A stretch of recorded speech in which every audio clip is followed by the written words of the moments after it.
Good morning, candidates. My name is Jeneline Acuesta, and I am an accredited competency assessor for Computer System Servicing NC2.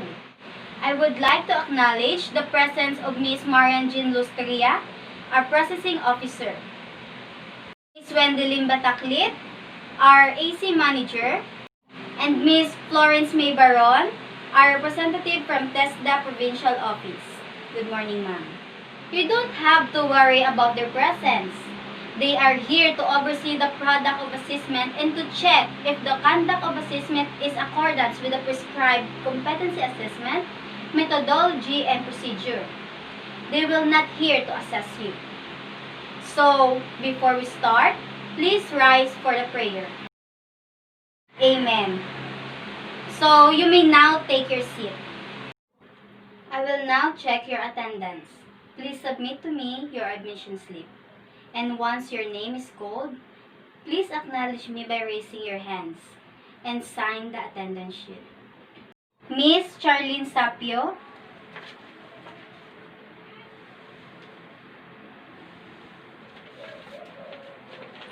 Miss Aguilar Angelu. Okay, thank you so much for that. So I have here your accomplished application form and self-assessment guide. This is an indication that you know and you can perform all the units of competencies enumerated from Computer System Servicing NC2. I would like to welcome all of you to our center for your assessment for Computer System Servicing NC2. The purpose of your assessment is to determine the level of your competency. Today, I am going to administer competency assessment for Computer System Servicing NC2. The qualification is composed of basic, common, and core competencies. For our core competency, we do have install and configure computer system, set up computer network, set up computer servers, and maintain and repair computer system and networks. The different tasks to be performed for our Computer System Servicing NC2 assessment are the following. Assemble desktop computer, install operating system, and appropriate device drivers, set up computer networks, set up computer servers, and maintain computer system. We will collect evidences through demonstration, oral questioning, and written tests. To determine your knowledge and skills for Computer System Servicing NC2, the assessment method we will use will be written test, demonstration, and oral questioning. This assessment method can help to measure your underpinning knowledge and skills. For your personal needs, the laboratories is located at the end of the hallway. And you can also take your meal at the canteen. It is located also on the lobby. However, during the assessment, you are not allowed to leave the premises of the assessment center. If you have difficulty in understanding the given instruction, please do not hesitate to inform me, because we are willing to translate it for you also. During the written examination, if you have dilemma writing down your answer, don't be shy, because we can accept your answer verbally. If you have concern, questions, or there's a need for you to clarify matter concerning the assessment, you may raise your hands because I am more than willing to assess you. But once the assessment was started, please refrain from asking questions. It is no longer allowed. In the same talking, during the assessment, if you can have physical from difficulties, do not hesitate to call my attention so that we can address it immediately. In case you have any questions regarding in the assessment result, you have the right to appeal. You can submit your appeal to the TESDA Provincial Office for the Assessment Center, and the assessor are accredited. For the insurance of national certificate, the AC manager shall inform you where you can claim your national certificate within the 5 working days after the assessment. After the assessment, and you are found to be not yet competent, don't worry about it. because you can be reassessed anytime at your own convenience. In case the reassessment is full qualification, you have to undergo the whole assessment process. If you are found to be competent in some unit of competencies, the reassessment shall focus in the unit of competencies. For you were found not yet competent, also, if you fail 2 consecutive assessments, you will be advised to undergo a refresher course before applying for reassessment. During the assessment, please observe safety as you perform the different tasks. Make sure to check on your electrical equipment before plugging it. Avoid pulling the cord as you unplug the equipment. Observe proper body mechanics when lifting heavy equipment. Avoid back injuries. In case of accidents, please call my attention immediately so that we can provide first aid and shall need arise. Our first aid cabinet is located at the right side of our lobby workshop. With regards of the result of your assessment, we observe strict confidentiality. This is to ensure your integrity.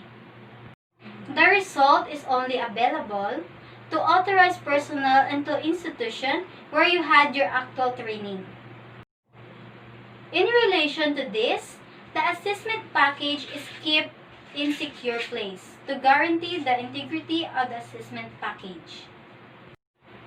May I ask all the candidates to refrain from giving away any of information that took place during the assessment package.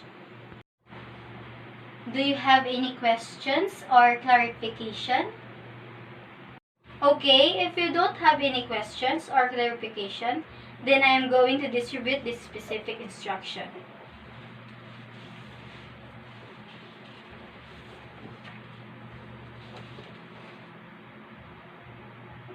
Please read it carefully and do not hesitate to ask question right now. I may be able to translate it from English to your local dialect. If you need any assistance, then I am be more than willing to assist you. I given you a sign number. Here's for you. Here's for you. So everybody must ready now. Candidate number 1, you may please proceed to the assessment area. And for the rest of the candidates, please remain while I call your name by your number. Thank you. This way, ma'am.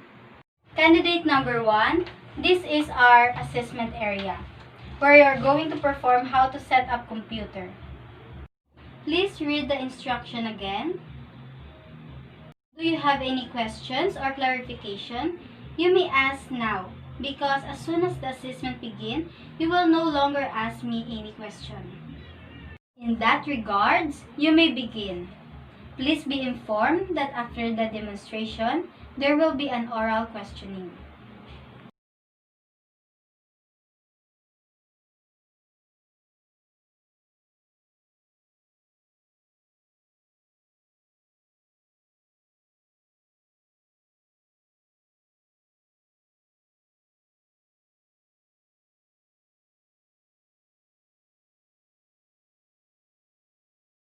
Okay, candidate number 1, please wait in the waiting area.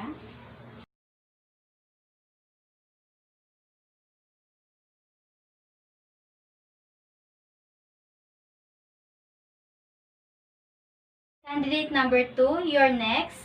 Please this way.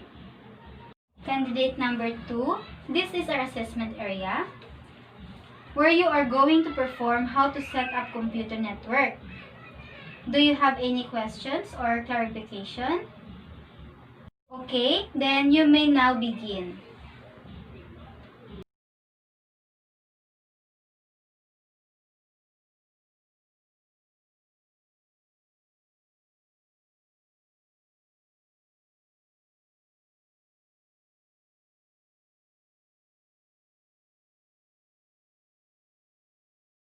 Thank you, candidate number 2. Please proceed to the waiting area.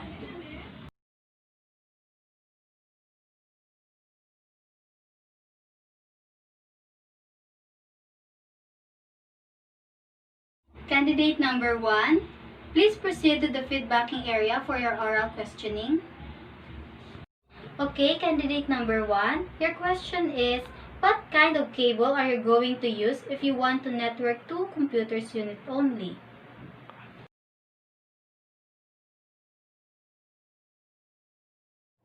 What will you do if the customer wants to install an operating system in his PC but does not have an optical drive?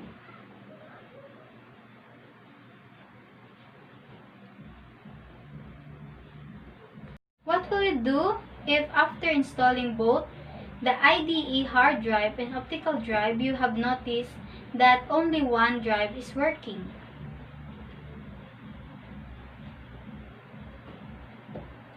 Okay, thank you so much for that, candidate number 1. You may now proceed to the waiting area. Candidate number 2, please come here for your oral questioning. Okay, this is your question. What kind of cable are you going to use if you want to network 2 computer units only?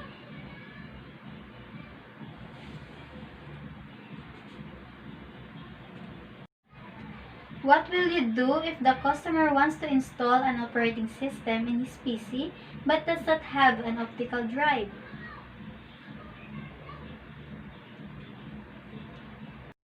What will you do if after installing both the IDE hard drive and optical drive, you have noticed that only one drive is working?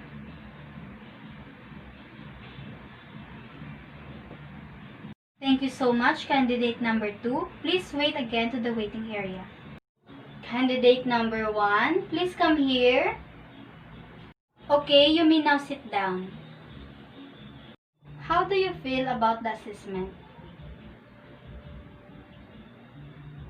My observation is you're competent in performing with different skills in computer systems servicing NC2.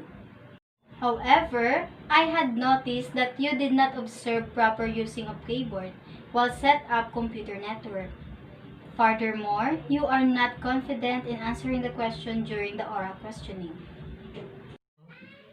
Nevertheless, you are able to answer all questions correctly, and the result of the written test showed that you are knowledgeable enough about computer system servicing NC2. In this manner, I would like to congratulate you for a job well done. I found out that you are already competent. Please sign the Competency Assessment result for the summary. For the insurance of the national certificate, the AC manager can inform you where you can claim your national certificate after 5 working days. In this regard, I would like to say congratulations. Candidate number 2, you're next.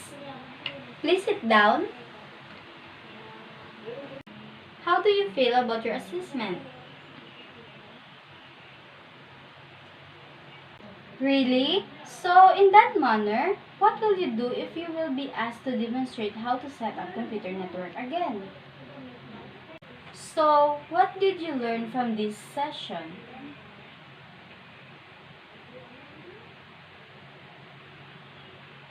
Miss Aguilar, you will be able to identify how to set up computer network. Actually, you are very good at it. However, you are not able to perform it properly. Also, you are not good at using keyboard.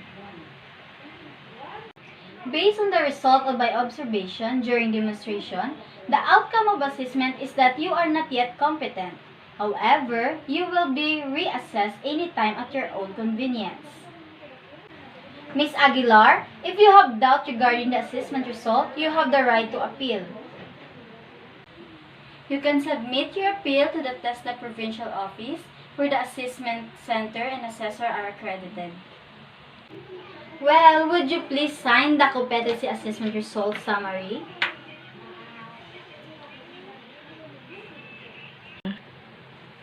Do you have any question, Miss Aguilar? Thank you very much.